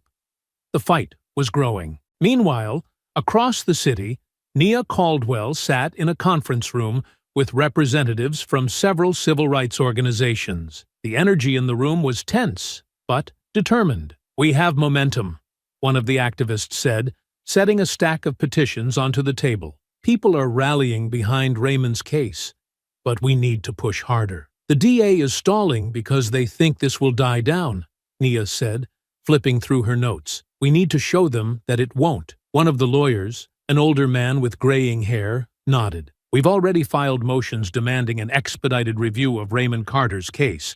If they don't act soon, we take it higher. Nia leaned forward, her tone sharp. And what about internal affairs? A woman sitting at the far end of the table, a former prosecutor turned activist, folded her hands together. They're investigating, but they're not moving fast enough. They're being careful, which means they're being hesitant. They're still hoping the pressure will die down. Nia exhaled through her nose. Then we make sure it doesn't. A younger activist, scrolling through their phone, suddenly spoke up. The protests are getting bigger. They're shutting down streets downtown. People are chanting Raymond's name, demanding the officers be fired. But they hesitated. I'm also seeing counter-protests forming. Nia's expression darkened. Figures. The police union supporters are coming out. Lisa had warned them this would happen. It was the same pattern every time. Whenever there was pushback against police misconduct, there would be people rushing to defend the system, no matter how damning the evidence. Nia sat back, collecting her thoughts. All right, we keep the legal pressure up. We push for more community testimonies. The DA wants this to go away. We make sure it's the only thing anyone is talking about. Back in the small office, Lisa closed her laptop, looking over at King. People are coming forward faster than we expected. King nodded. That's good. But it also means we need to move smart. The cops still have power. They're not going down without a fight. Lisa's jaw tightened. Neither are we. The movement was growing. The truth was spreading. And soon, the people who thought they could silence it would have to face the consequences. The sound of protest chants echoed through the streets outside the police department headquarters as Susan Calder sat at her desk, her eyes scanning the latest batch of documents in front of her. The case against Officer Hale and his unit had been unraveling for days, but now she had something that changed everything. Real, undeniable evidence. She pushed back from her desk and stood, clutching the folder in her hands as she stepped into the main internal affairs briefing room. Several officers and investigators were already gathered, murmuring among themselves, tension thick in the air. The protests outside hadn't stopped growing, and neither had the pressure from the media. At the front of the room stood Captain Reyes, head of Internal Affairs. He looked up as Susan walked in, his expression unreadable. "Calder, you have something?" Susan nodded. "I do." She dropped the folder onto the table, flipping it open. "We just uncovered sealed complaints filed against Officer Hale that date back 10 years.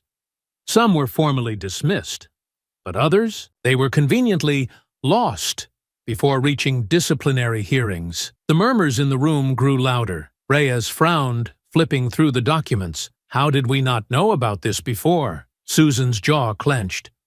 "Because it was buried. Someone higher up made sure of it." She reached into her bag and pulled out another file. "And it gets worse. Some of the old reports connect Hale to previous cases involving the same pattern. False arrests, excessive force, targeting black men in wealthier neighborhoods. This isn't just about Raymond Carter. It's about a system that let Hale operate without consequences for years." An older investigator, Detective Jimenez, leaned forward. "Are we talking about cases where people served time because of his actions?" Susan nodded. "At least 5 that we can confirm." She turned the page to reveal a highlighted case. One of them, a young man named Elijah Raines, arrested on trumped-up charges of resisting arrest. The officer on duty? She tapped the name at the top of the document. Hale. Jimenez exhaled sharply. "I remember that case. Kid swore up and down he didn't do anything, but the department backed Hale. It ruined that boy's life." Reyes pinched the bridge of his nose. "Damn it." Susan pressed on. "That's why we can't let this get buried. If we take real action, we don't just get justice for Raymond Carter. We start fixing this mess before more people get hurt." Reyes was silent for a long moment, before he let out a slow breath. "All right. Hale's done." The room went still. "We're moving forward with termination and official charges," Reyes continued. "We're also suspending the rest of his unit while we conduct full reviews of their cases. No more administrative leave. No more wait and see.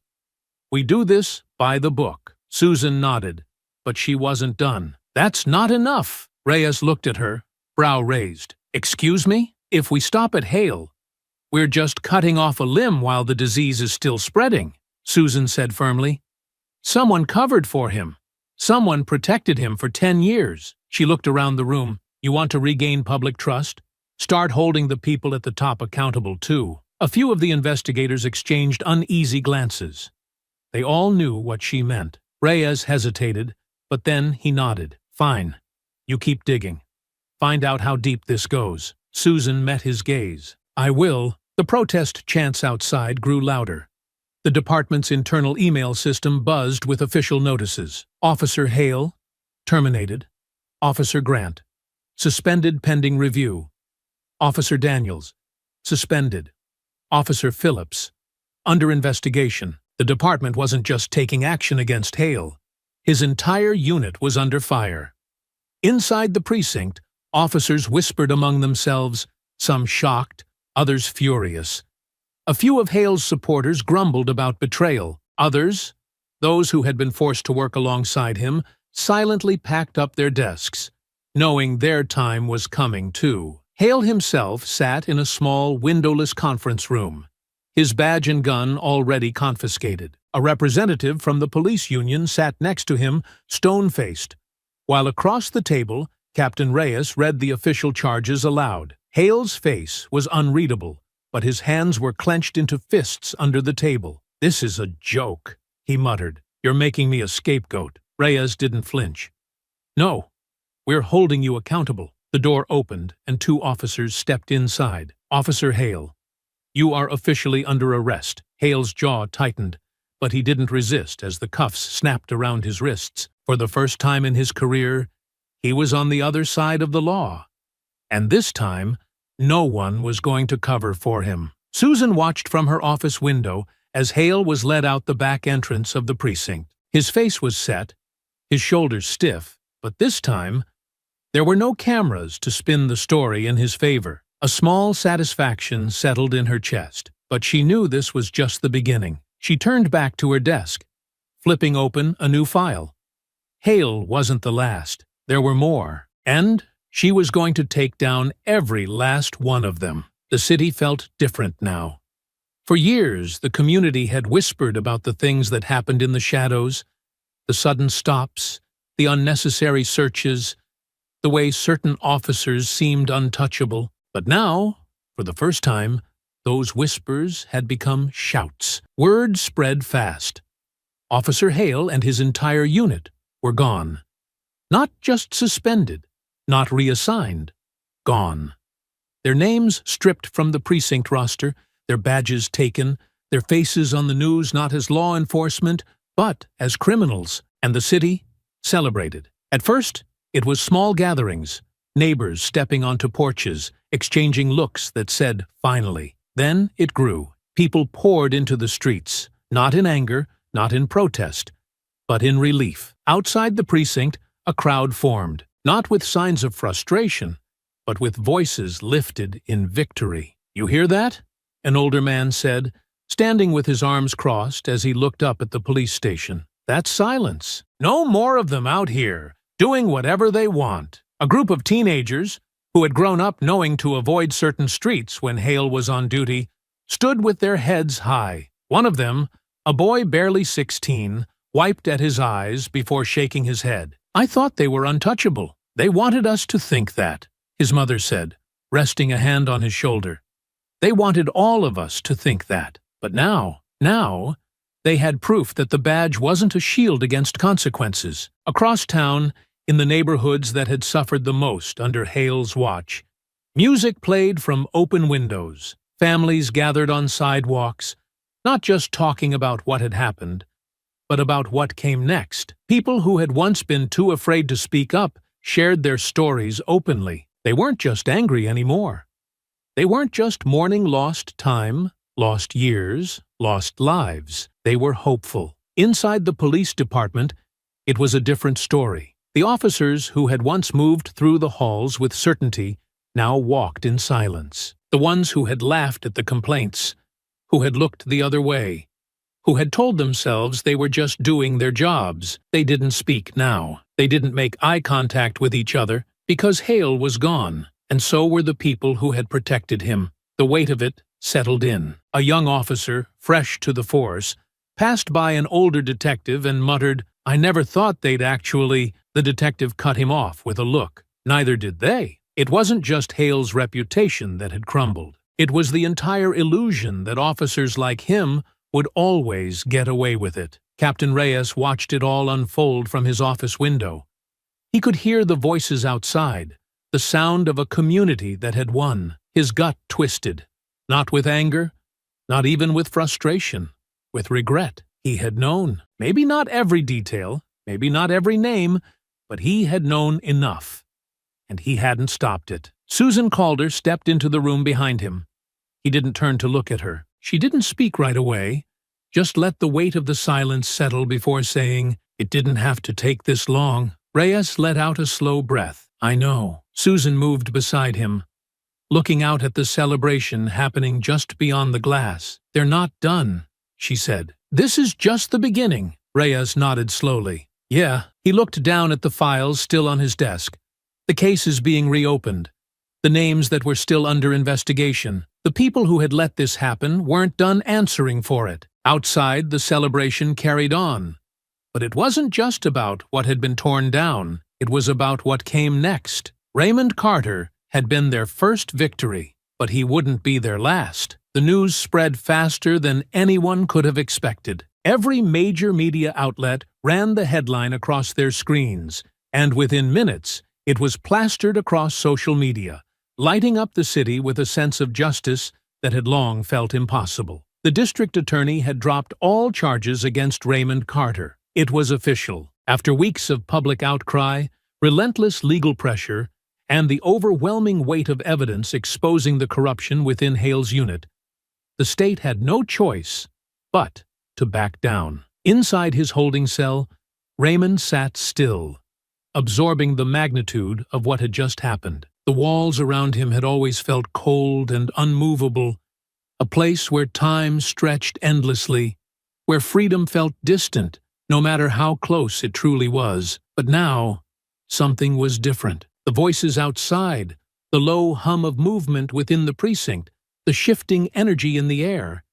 It all pointed to one undeniable truth. This was over. They had finally lost their hold on him. He sat on the same hard bench he had been confined to for what felt like years rather than weeks, his elbows resting against his knees, fingers interlocked as he listened to the activity beyond the heavy metal door. The usual detached murmurs of officers going about their business had changed. There was no more arrogance, no more dismissive remarks, no more quiet amusement at his expense. The air had thickened, their movements slower, their voices lower. There was a stiffness now, a tension that hadn't been there before. They had spent weeks treating him like a cautionary tale, a reminder that standing up against them came with consequences. But now, he was the one proving them wrong. The sharp sound of the door unlocking pulled him from his thoughts. He looked up, just as Nia Caldwell stepped inside, her presence filling the small room with an unshakable sense of purpose. She wasn't carrying the usual case files or stacks of legal documents, nor did she look like she had just come from arguing for his release in another exhausting courtroom session. Instead, she stood with her arms relaxed, her expression calm, but in her eyes there was something more, something triumphant. "It's done," she said, her voice steady. "They're dropping everything. The DA doesn't have a case against you anymore." Raymond took a slow breath, letting the words settle over him like a wave breaking against the shore. He blinked once, then exhaled, running a hand down his face. His mind told him to celebrate, to feel relief, but instead there was just a slow, hollow realization that it had taken all of this. Weeks of exposure, endless protests, the complete dismantling of an entire unit, for them to acknowledge what he had known all along. "They fought it," Nia continued, watching him closely. "Up until the very last minute, they tried to stall, tried to frame it as a complex legal matter that required further review. But they couldn't outrun this. The footage, the reports, the sheer number of voices demanding they do the right thing, it was too much. They had no choice but to let you go." Raymond sat up straighter, nodding slowly as he processed her words. "Just like that?" he asked, though he already knew the answer. Nia let out a soft scoff, shaking her head. "Not just like that," she corrected. "This only happened because people refused to let them bury you. They fought hard, and now you walk out of here a free man." For a moment, he said nothing, just let the weight of everything press down on him. He had prepared himself for every possibility. More delays, more legal maneuvering, more excuses from the system that had never wanted to admit fault. He had steeled himself for a longer fight. But now, as he looked at Nia, hearing her say the words he had been waiting for, he realized that the fight had already been won. He pushed himself to his feet, feeling the stiffness in his muscles from weeks of confinement. The station felt different now. The officers who had once moved with confidence, who had smirked at him in passing, now avoided his gaze. Their postures were tense, their hands twitching as though they weren't sure what to do with themselves. No one said anything to him.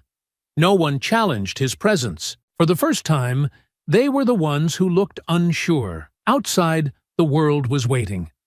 The moment the precinct doors opened, the crowd outside erupted into cheers. The sheer force of it hit him all at once, a wave of sound and emotion that nearly took his breath away. People held signs above their heads, their voices unified in chants of "Justice for Raymond." Some clapped, others embraced, as if his release was proof that change was real, that the fight had meant something, that standing up had been worth it. Dinah was the first to reach him, pushing past reporters and cameras, ignoring the flashing lights and microphones being shoved in her face. She didn't speak, didn't wait for him to say anything. She just threw her arms around him, holding him so tight it almost hurt. Raymond held on to her, closing his eyes, breathing in the warmth and familiarity of his sister's presence. "I told you," she whispered against his shoulder, her voice thick with emotion. "I told you you'd walk out of here." He pulled back just enough to look down at her, his voice low. "You never doubted it?" She sniffed, shaking her head. "Not for a second." His mother was next, stepping forward hesitantly, her hands trembling slightly as she reached up, cupping his face like she had when he was a child. Her fingers brushed against his cheek, and her eyes, filled with relief and unshed tears, never left his. "You're home now," she said, her voice barely above a whisper. Raymond swallowed hard, nodding. "I'm home." But he knew, even in that moment, that this wasn't just about him anymore. As the cameras flashed and the reporters fired off questions, his gaze shifted to the television screen inside the precinct, where a breaking news report was already running. Investigations into past wrongful convictions had begun. The first name to be exonerated was Marcus Tillman, the man who had spent 3 years in prison because of a falsified police report written by Hale's team. For years, his appeals had been ignored, his case buried beneath excuses and bureaucracy. But now, with Hale exposed, with the system forced to answer for its failures, Marcus had finally been cleared. And his wasn't the only case. The DA's office, once unwilling to admit fault, was now working alongside Internal Affairs to review every single conviction that had been tied to Hale's unit. People who had been wrongfully imprisoned for years were now seeing the first signs of justice. As Raymond stood there, surrounded by his family, feeling the weight of everything that had happened, he knew one thing for certain. The fight wasn't over. But for the first time in a long time, it felt like justice was finally within reach. The world outside had changed. But Raymond Carter wasn't naive enough to believe the fight was over. The officers who had brutalized him were gone, their names disgraced, their crimes exposed for the world to see. The people who had protected them were now under scrutiny, their careers unraveling as past cases were reopened and reviewed. The weight of everything that had come to light, the corruption, the falsified reports, the unchecked violence, was now a storm sweeping through the legal system, forcing it to confront what it had ignored for far too long. And yet, Raymond knew this wasn't justice. Not yet. Justice wasn't just watching Hale and his team get locked up. It wasn't just about reopening cases or forcing the department to answer for what it had allowed. Justice was making sure this never happened again. Raymond had spent years keeping his head down, trying to move through the world without drawing too much attention. But after everything that had happened, that wasn't an option anymore. He had been forced into the public eye, first as a victim, then as a symbol. But he refused to let the world define him by what was done to him. Now, he was going to define himself by what he did next. It started with a single case. Marcus Tillman. His wrongful conviction had been one of the first to be overturned. The evidence against him built on nothing but lies and manipulation by Hale's unit. The announcement of his exoneration sent another wave of energy through the city. It wasn't just a statement that the department had been wrong, it was proof that their corruption had cost innocent people their freedom. Then came Elijah Raines. The young man had spent a year behind bars for a crime he hadn't committed, his only mistake being in the wrong place when Hale's team decided to make an arrest. His name was cleared, his record wiped clean, but the time he had lost, that could never be given back. One by one, more names surfaced, more convictions were overturned. The DA's office, now under relentless pressure, had launched a full-scale investigation into every single case connected to Hale's team. Internal Affairs worked alongside civil rights organizations to review old reports, scrutinizing arrest records, interviewing witnesses who had been silenced or ignored for years.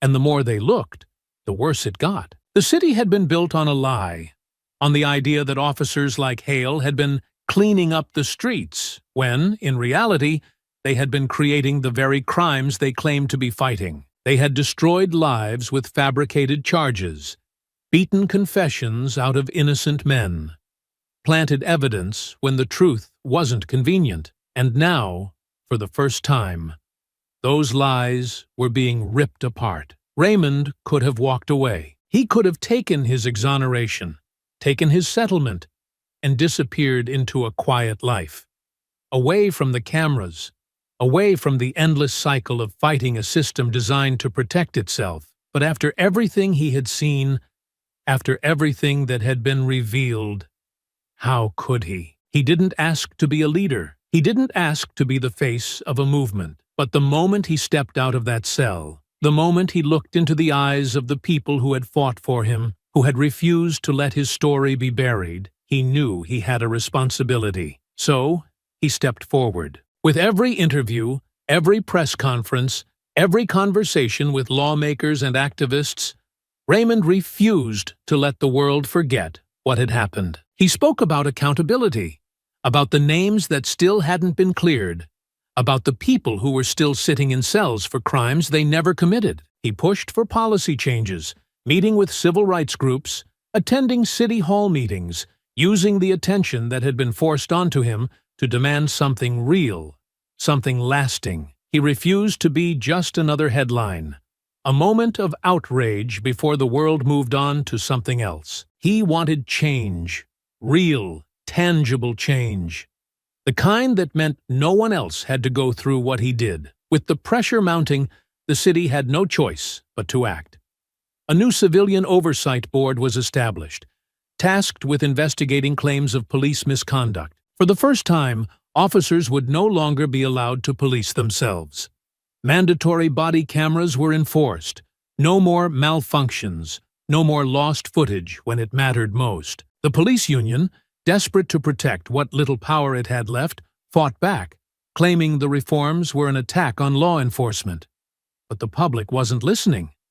Not anymore. Raymond met with lawmakers, activists, community leaders, anyone who was willing to listen, anyone who was willing to push for more. The old system had failed them all, and now the people were taking control of their own future. Lisa Tanner continued exposing more cases, working alongside Darius King and other former officers who had walked away from the force because they refused to be complicit. More whistleblowers came forward, officers who had once feared retaliation, now emboldened by the fact that Hale's fall meant that they weren't untouchable anymore. The change wasn't perfect.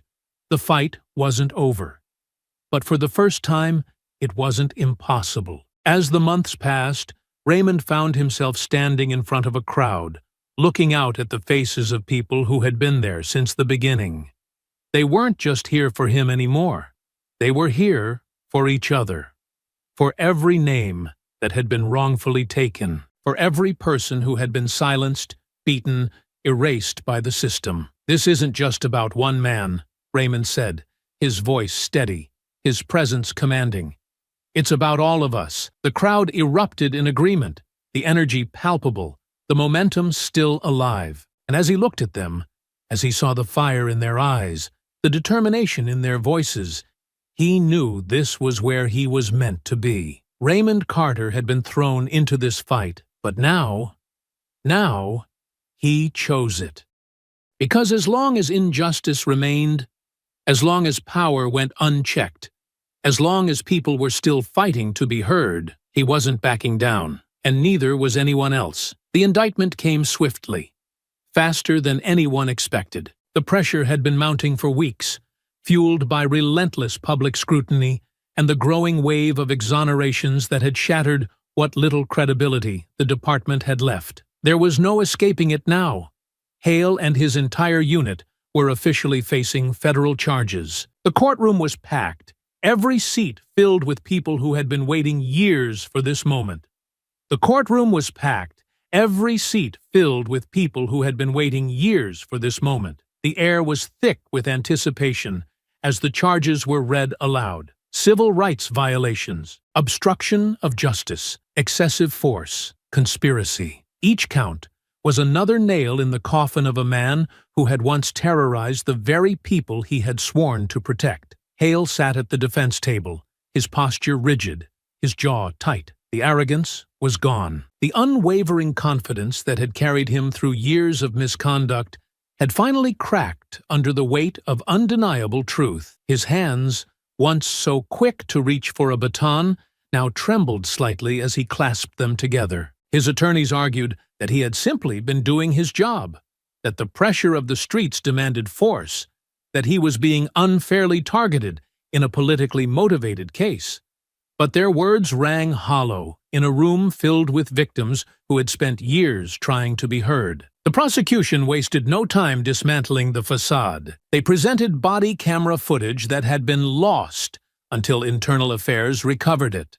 Reports filled with inconsistencies and blatant fabrications, sworn testimony from officers who had been too afraid to speak out while Hale still had power. There was no spinning this anymore. It wasn't just Hale. His entire unit was being brought down with him. Grant, Phillips, Daniels, every officer who had falsified a report, every cop who had stood by while Hale brutalized civilians, every name that had been tied to the corruption was now answering for it. The same system that had protected them for years had finally turned its back on them. Not because it wanted to, but because it had no other choice. For the people who had suffered under them, the ones who had been arrested, beaten, humiliated, and ignored, it was vindication. The fight had been long, exhausting, and full of moments where it felt like change would never come. But now, as the final verdicts were handed down, it was clear. The fight had been won. The police department had been forced to change. No longer could it brush complaints under the rug, pretending that abuse of power was nothing more than a few bad apples. The system had finally been forced to acknowledge what the community had known for years. This wasn't a mistake. This was a pattern. The first step had been the creation of an independent civilian oversight board, a panel made up of legal experts, community leaders, and former officers who had walked away when they saw the corruption firsthand. For the first time, misconduct cases wouldn't be buried inside the department, but investigated by people who weren't afraid of the truth. New policies were rolled out, policies that should have existed long ago. Body cameras were now mandatory, and any officer who turned theirs off or tampered with footage faced automatic termination. No more malfunctions. No more conveniently missing evidence. Training programs were overhauled, stripped of the routine sensitivity courses that had been nothing more than a box to check. Instead, officers were now required to undergo extensive de-escalation training, racial bias education, and real community engagement. Not photo ops, not press events, but actual involvement in the neighborhoods they patrolled. There was resistance, of course. The police union fought back, claiming the reforms were an attack on law enforcement, that good officers would leave the force, that the department would be weakened. But the public wasn't listening. They had heard those excuses before, and they weren't buying them now. The system wasn't being weakened. It was being rebuilt. Raymond saw the shift happening around him. He had been thrown into the public eye against his will, first as a victim, then as a symbol. He could have taken his exoneration and walked away, let the world move on while he tried to piece together what was left of his life. But he refused to let the world define him by what had been done to him. He wasn't just a survivor. He was a leader now, and if this fight had taught him anything, it was that change didn't last unless it was protected. It started with speaking engagements, small at first, community meetings, local town halls, places where people wanted to hear his story, not just as a headline, but as a person. Then it grew. He was invited to sit on panels discussing police reform, asked to speak at universities about racial profiling and systemic abuse. He met with lawmakers, pushing for statewide changes, pushing for transparency, pushing for a future where no one else had to go through what he did. And then came the rally. Thousands of people filled the park, their voices unified, their presence a declaration that they weren't going anywhere. Raymond stood on the stage, looking out at the sea of faces, some familiar, some strangers who had come because they believed in what he was fighting for. He took a deep breath, the microphone firm in his grip. "This isn't just about one case," he began, his voice strong, steady, unwavering. "This isn't just about me. It's about every person who ever felt powerless when they saw those flashing lights in their rearview mirror. It's about every mother who had to teach her son how to survive an encounter with the very people who are supposed to protect him. It's about every name that never made it to the headlines, every story that was buried, every life that was stolen by a system that refused to see us as human. The crowd erupted in agreement, their energy fueling him, their belief in this moment making it impossible to feel anything but determination. They told us we were imagining it, he continued. They told us it wasn't that bad, that we were playing the victim, that if we just followed the rules, we'd be fine. Well, I did follow the rules, and I still ended up in a cell. A wave of emotion rolled through the crowd. They wanted me to be silent. They wanted me to walk away. But I'm still here, and I'm not going anywhere. The roar that followed wasn't just noise. It was power. It was the sound of a city that refused to go back to the way things were. The fight was over. For the first time, the people had won. And Raymond Carter was finally free.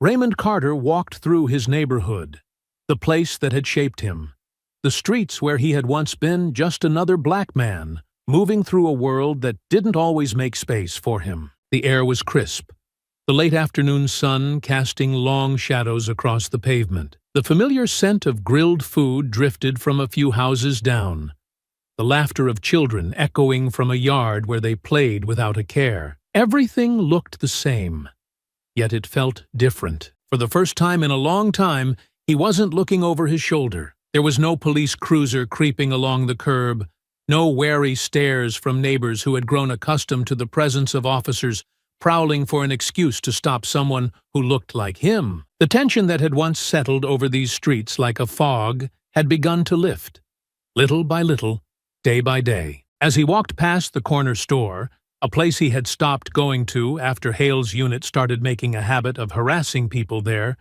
he noticed a small group of young men leaning against the storefront, talking and laughing without worry. One of them spotted him, nudging his friend before stepping forward. "Yo, Mr. Carter," the young man said, nodding respectfully.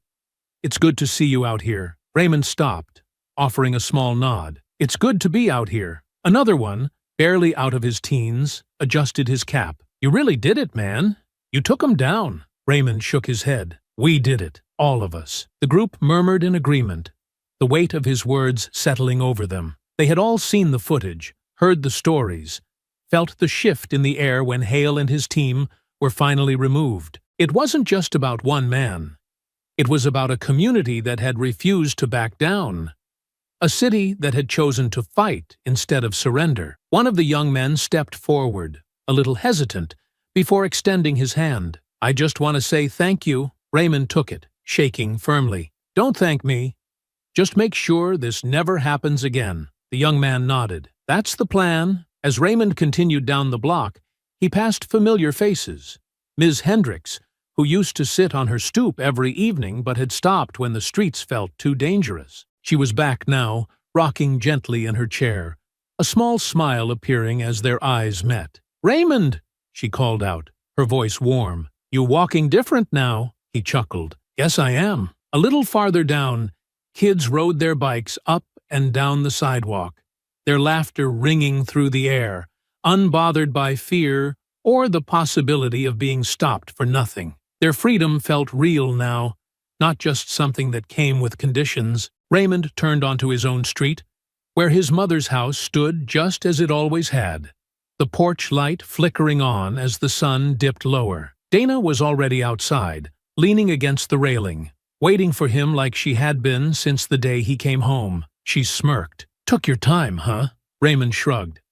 "Had to take it all in." Dana studied him for a moment before nodding. "Feels different, doesn't it?" He looked out at the street, at the way the neighborhood felt alive again, at the way people weren't just existing. They were living. He thought about the journey that had brought him here, about the nights in that holding cell, about the fear, the rage, the uncertainty. But now, there was something else. Peace. "Yeah," he said, exhaling slowly. "It does." His mother stepped onto the porch, wiping her hands on a dish towel, her eyes soft as they landed on him. Come inside, baby. Dinner's almost ready. Raymond smiled, feeling the warmth of home wrap around him. He climbed the steps, pausing for just a second to look back at the street, at the place that had once felt like a battlefield. Not anymore. This wasn't just his victory. It belonged to all of them. I hope you enjoyed that story. Please share it with your friends and subscribe so that you do not miss out on the next one. In the meantime, I have handpicked 2 stories for you that I think you will enjoy. Have a great day.